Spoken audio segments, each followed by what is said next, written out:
Hello पढ़ाई करने वाले मित्रों, learning platform visual art and GK tutorial पर आपका स्वागत है।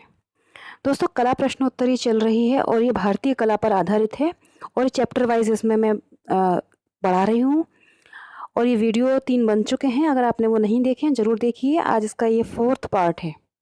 आपको ये वीडियो कैसे लगे हैं और आप मेरे चैनल की प्लेलिस्ट में जाके और भी काफ़ी सारे वीडियो देख सकते हैं। मोर देन 1000 वीडियो आपको मिल जाएंगे। आप अपने अच्छे से कला तैयारी करिए, जो परीक्षा देना चाहते हैं उसमें सफल हो, मेरी यही कामना है। आपको अगर ये पसंद आता है मेरा चैनल, मेरे वीडियोस, तो आप उसे लाइक शेयर ज़रूर करें और अगर अभी तक आपने चैनल को सब्सक्राइब नहीं किया है तो सब्सक्राइब करके बेल आइकन ज़रूर प्रेस कर दें, जैसे जो भी वीडियो मैं अपलोड करूँ उसका नोटिफिकेशन आपको मिलता रहे। तो आइए देखते हैं 4th पार्ट के क्वेश्चंस। क्वेश्चन नंबर 61 है, शहद एकत्रित करते हुए कहाँ चित्रित है?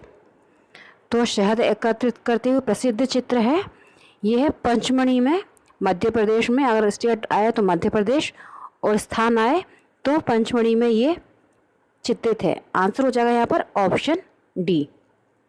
क्वेश्चन नंबर 62 है, मद्रास में किस वर्ष पूर्व प्रस्तर युग के शिलाखंड का पता लगा था? मद्रास में हुई थी खोज और ये हुई थी मद्रास के समीप था वहाँ पर, और ये था पूर्व प्रस्तर युग का शिलाखंड जो पता लगा था 1863 में, 1863 में। आंसर है ऑप्शन डी, 1863 में। ये पूछा जाए कि मद्रास में किस युग का प्रस्तर मिला है शिलाखंड, तो पूर्व प्रस्तर युग का मिला है और मिला है 1863 में, 1863 में। क्वेश्चन नंबर 63 है, निम्नलिखित में से किस विद्वान का संबंध प्रागैतिहासिक आलेखनों से नहीं है? तो प्रागैतिहासिक आलेखन एवं चित्रों का अनुशीलन करने वाले जो विद्वान थे उनमें एलन हटन थे, बॉड्रिक थे, स्टुअर्ट पिगार्ट थे, लेकिन रोरिक नहीं थे। ये चित्रकार थे जो काफ़ी प्रसिद्ध रहे भारत में, निकोलस रोरिक। तो इनका संबंध प्रागैतिहासिक आलेखनों से नहीं है, ये चित्रकार थे। बाकी तीनों संबंधित थे प्रागैतिहासिक आलेखन और अनुशीलन, चित्रों का अनुशीलन करने वाले क्षेत्र से। क्वेश्चन नंबर 64 है, निम्नलिखित में से कौन असंगत है?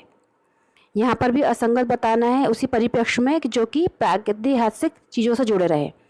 तो उसमें काकबन थे, पंचानन मिश्र थे, मनोरंजन घोष थे, मुल्कराज आनंद नहीं थे इस क्षेत्र से, मतलब ये ओड है इसमें नाम। बाकी तीनों एक ही क्षेत्र से हैं। मुल्कराज आनंद थे राइटर। क्वेश्चन नंबर 65 है, निम्नलिखित में से कौन सा स्थान असंगत है? यहाँ पर भी एक मैचिंग करनी है, मतलब कि 3 एक तरफ जा रहे हैं और एक है जो अलग है। बेल्लारी, रोपड़, सिंघनपुर, एडकल। तो इसमें आप देखेंगे कि रोपड़ जो है वो अलग है और बाकी जो तीनों जगह हैं बेल्लारी, सिंघनपुर और एडकल, यहाँ पर प्रागैतिहासिक चित्र मिले हैं। क्वेश्चन नंबर 66 है, भांडादेव गुफा कहाँ स्थित है? भांडादेव जो गुफा है वो कहाँ स्थित है? तो ये जो गुफा है वो है मध्य प्रदेश पंचमढ़ी में। आंसर है ऑप्शन डी, पंचमढ़ी की गुफा है मध्य प्रदेश में, भांडादेव गुफा। इसके अलावा इमली खो, महादेव बाजार, ये भी वहाँ की एक प्रसिद्ध गुफा है जिसमें प्रागैतिहासिक काल के चित्र मिले हैं। क्वेश्चन नंबर 67 है, D.H. गार्डन ने किस वर्ष पंचमढ़ी के संबंध में चित्रों सहित लेख प्रकाशित किया था? नहीं आएगा यहाँ पर। उन्होंने किस वर्ष पंचमढ़ी के संबंध में लेख प्रकाशित किया था? तो इन्होंने जो लेख लिखा था उसमें रेखा चित्र और फलक चित्र थे, उसके सहित ये बहुत बड़ा लेख लिखा था। मतलब आर्टिकल था एक तरह से उनका ये, जो उन्होंने, और उसमें उन्होंने 15 से अधिक शिलाश्रय एवं गुफाओं की खोज की थी, उसके बारे में बताया था। और ये उन्होंने प्रकाशित किया था 1963 में, 1936 में, सॉरी 1936, 1936 में ये उन्होंने प्रकाशित किया था। और ये था, इसमें 15 जो थे गुफाओं के बारे में उन्होंने डिस्क्राइब किया था कि कहाँ कहाँ से चित्र मिले हैं।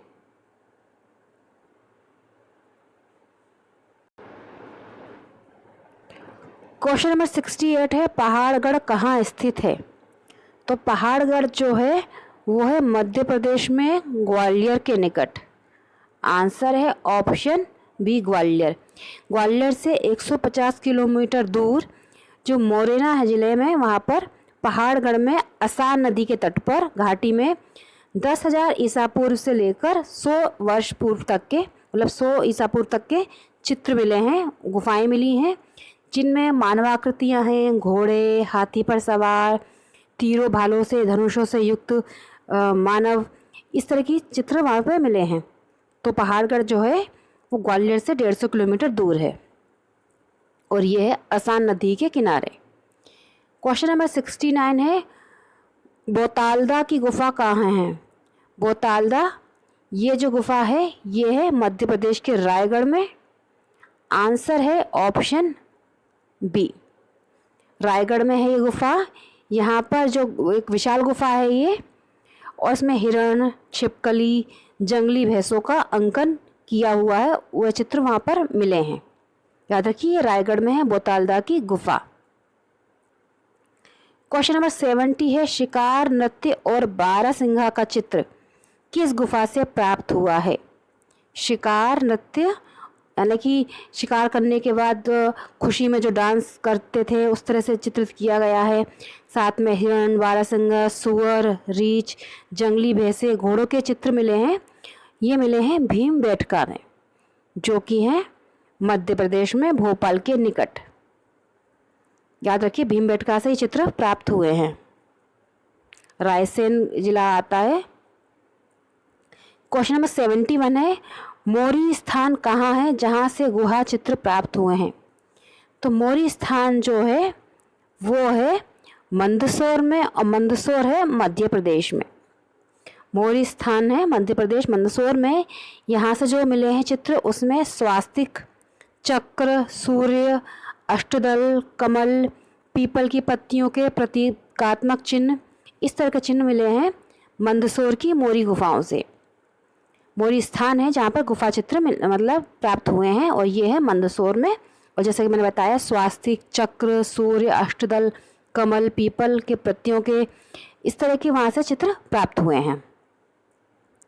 क्वेश्चन नंबर 72 है, हाथी सवार और अस्त्रधारी घुड़सवार के चित्र कहाँ से प्राप्त हुए हैं?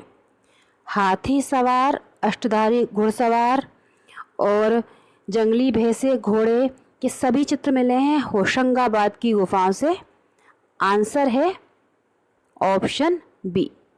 और होशंगाबाद में पूछा जाए कहाँ, तो यहाँ आदमगढ़ पहाड़ियाँ हैं, वहाँ पर 1 दर्जन से अधिक शिलाश्रय प्राप्त हुए हैं, जिसमें ये सारे चित्र हैं। मनोहारी चित्रांकन है जंगली भैंसों का, घोड़े, हाथी सवार, अस्त्रधारी घुड़सवार इत्यादि के। क्वेश्चन नंबर 73 है, जिराफ समूह का चित्र कहाँ से प्राप्त हुआ है?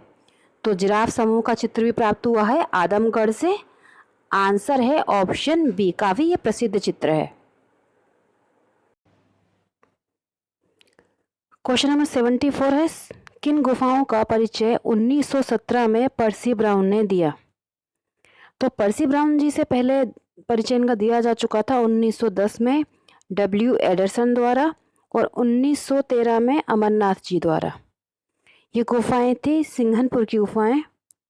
आंसर है इसका ऑप्शन सी। सबसे पहले पूछा जाए तो डब्ल्यू एडरसन, फिर अमरनाथ दत्त, और 1917 में पर्सी ब्राउन ने इनका परिचय दिया। छत्तीसगढ़ की रायगढ़ तहसील में माठ नदी के किनारे पूर्व की ओर स्थित हैं। छत्तीसगढ़ पहले मध्य प्रदेश से जुड़ा हुआ था, तो कई किताबों में मेंशन है मध्य प्रदेश, और नई किताबों में दिया हुआ छत्तीसगढ़। वहाँ की रायगढ़ तहसील में माठ नदी के किनारे पूर्व की ओर स्थित हैं ये गुफाएं सिंघनपुर की, और इस ग्राम में 50 चित्रित शिलाश्रय एवं गुफाएं प्राप्त हुई हैं सिंघनपुर में। आंसर है यहाँ पर ऑप्शन सी। क्वेश्चन नंबर 75 है, प्रागैतिहासिक केंद्र चक्रधरपुर यह कहाँ है? तो चक्रधरपुर जो है वो है बिहार राज्य में। आंसर है इसका ऑप्शन बी। इसके साथ ही बिहार में भी एक सिंघनपुर है, याद रखिए, मध्य प्रदेश में भी सिंघनपुर है और एक बिहार में भी है, शाहाबाद, ये है बिहार में। और यहाँ पर लेटी हुई आकृतियाँ, शिकार करती मानवाकृतियाँ, इस तरह की चीज़ें प्राप्त हुई हैं चक्रधरपुर से। क्वेश्चन नंबर 76 है, निम्नलिखित में से कौन सा प्रागैतिहासिक केंद्र दक्षिण भारत में नहीं है पूछा गया है। तो रायचूर है, वसनवगुडी, इसका नाम है बेंगलोर, ये भी दक्षिण भारत में है। आदमगढ़ ये नहीं है, ये मध्य प्रदेश में है। और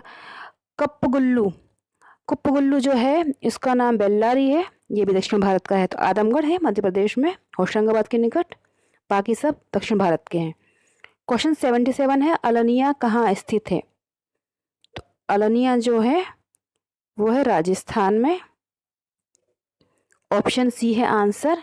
और ये कोटा से 22 किलोमीटर दूर दिल्ली मुंबई रेल मार्ग पर है। यहाँ पर 5000 ईसा पूर्व के चित्र मिले हैं जो गेरू रंग में बने हुए हैं, और आसपास के लोग इन्हें सीता जी के मांडना कहते हैं। याद रखिए, अलनिया से जो चित्र मिले हैं उन्हें सीता जी के मांडना कहा जाता है। यहाँ हिरण, शेर, भालू, बकरी, गाय, जंगली सांड, इस तरह के चित्र प्राप्त हुए हैं, और यह कोटा के समीप राजस्थान में। क्वेश्चन नंबर 78 है, निम्नलिखित में से किस स्थान से तांबे के यंत्र प्राप्त हुए हैं। तो तांबे के जो यंत्र मिले हैं वो 424 यंत्र मिले हैं और 2000 ईसा पूर्व के हैं, और ये है मध्य प्रदेश के गुरजेरिया से। याद रखिए, पूछे जाए कितने मिले हैं, तो ये मिले हैं 424 तांबे के यंत्र 2000 ईसा पूर्व के मध्य प्रदेश गुरजेरिया से। क्वेश्चन नंबर 79 है, सिंधु घाटी सभ्यता का अनुमानित समय क्या है। अनुमानित समय पूछा गया है क्योंकि कई जगह पर अलग तरह से मेंशन है। तो एक जो सर्वमान्य है इसका टाइम पीरियड वो है 4000 से 3000 ईसा पूर्व, और ये सभ्यता मध्य चीन से लेकर मध्य एशिया तक फैली है। मध्य चीन से मध्य एशिया तक इसका विस्तार रहा, और 4000 ईसा पूर्व से 3000 ईसा पूर्व इसका समय काल था। क्वेश्चन नंबर 80 है, सिंधु सभ्यता की खोज किस वर्ष हुई। तो सिंधु सभ्यता की खोज ये पूछा था किसने की। तो सर जॉन मार्शल ने की थी एवं अर्नेस्ट मैक, दोनों ने मिलकर की थी। सर जॉन मार्शल और अर्नेस्ट मैक ने की थी, और इसको नाम दिया था मृतक पात्रों की कला, और खोज की थी 1924 में। आंसर है ऑप्शन सी, 1924 में सिंधु सभ्यता की खोज हुई थी, और इसे मृतक पात्रों की कला कहा गया। तो दोस्तों ये थे 20 अन्य महत्वपूर्ण भारतीय कला के प्रश्नोत्तर। आपको वीडियो कैसा लगा कमेंट करके बताइएगा, और भी जो वीडियो मैंने इस वीडियो में डिस्क्रिप्शन बॉक्स में लिंक दिया है वो देखिएगा, प्लेलिस्ट चेक करिए और अच्छे से अपनी पढ़ाई करिए। गुड लक, जय हिंद।